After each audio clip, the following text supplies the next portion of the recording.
என்னுடைய நண்பர்கள் முகவை தந்த முகவரிகள் குறித்து பேசும்போது எங்களுடைய கல்லூரியில் அந்தந்த மாவட்டம் சார்ந்த பேச்சை பேச வேண்டும். முகவை சார்ந்த பேச்சு பேசுவதற்கு எங்கள் மாவட்டத்தை சார்ந்த மாணவர்கள் எல்லாம் உட்கார வைத்து பேசிக் கொண்டிருந்தோம். ஒரு மாணவன் எழுந்து கேட்டான், சார் எங்கள் தாத்தாவை பற்றி உங்களுக்கு தெரியுமா? நான் பயந்தே போயிட்டேன். என் தாத்தாவின் பெயர் சம்புலிங்கம், சம்புலிங்கம் செட்டியார் என்று சொல்வார்கள். எந்த ஊர் ராணி? என் சொந்த ஊர் கமுதக்குடி. எங்க தாத்தா அங்க வந்து பெட்டி கடை வச்சிருந்தார். சரி, எங்கள் தாத்தாவின் கூட படித்தவருடைய பெயர், கூட படித்தவர்னா 1வது 2வது படிச்சாரா? இல்ல, எங்கள் தாத்தாவினோடு கூட சுதந்திரம் படித்தவர் என்று சொல்கிறான். அப்பொழுது சுதந்திரத்தை படித்திருக்கிறார்கள், அது பள்ளிக்கூடத்தில் அல்ல, திருக்கலிலே. சரி சொல்லு, முத்துவாப்பாவை தெரியுமா நான் கேட்கிறான். அப்ப சின்ன வயதிலேயே உனக்கு எப்படிடா இதெல்லாம் படிக்கிறதுக்காக ஆசை வந்தது? என் தாத்தா ஜம்புலிங்கம் அவர்கள் சுதந்திரத்தை படித்த போது என் பாட்டி வேதவதியின் வழியாக ஒரு நூல் எழுதியிருக்கிறார், அதனுடைய பெயர் பரம்பை மண்ணின் சுதந்திர வரலாறு என்று எனக்கு அறிமுகப்படுத்துகிறான்.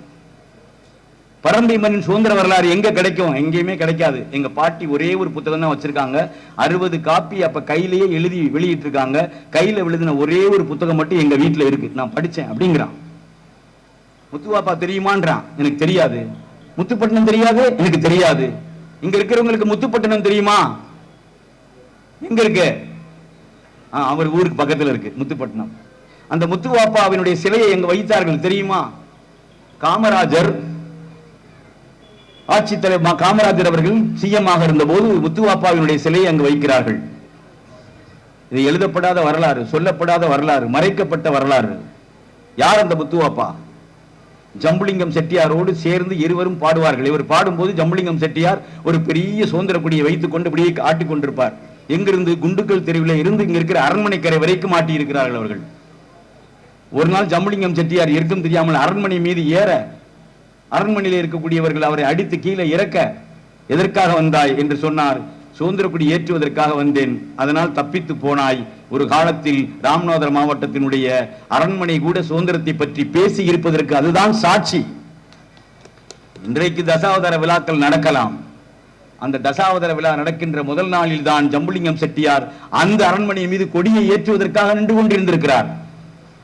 முத்துவாப்பா தெரியுமா? அவருடைய மனைவி தெரியுமா? சீனியம்மாள். ஏன்னா முத்துவாப்பா சீனியம்மாள் அவங்களும் முஸ்லீம் தான் சார். சீனியம்மாங்கிறது நீங்க வந்து என்ன நினைச்சிட்டீங்க?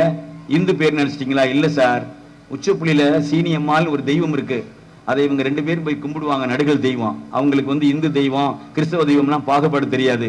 அதனால சீனியம்மாளை முத்துவாப்பா கும்பிட்டார். அதனால அவருடைய மனைவியினுடைய பேர் சீனியம்மாள் அப்படின்றான்.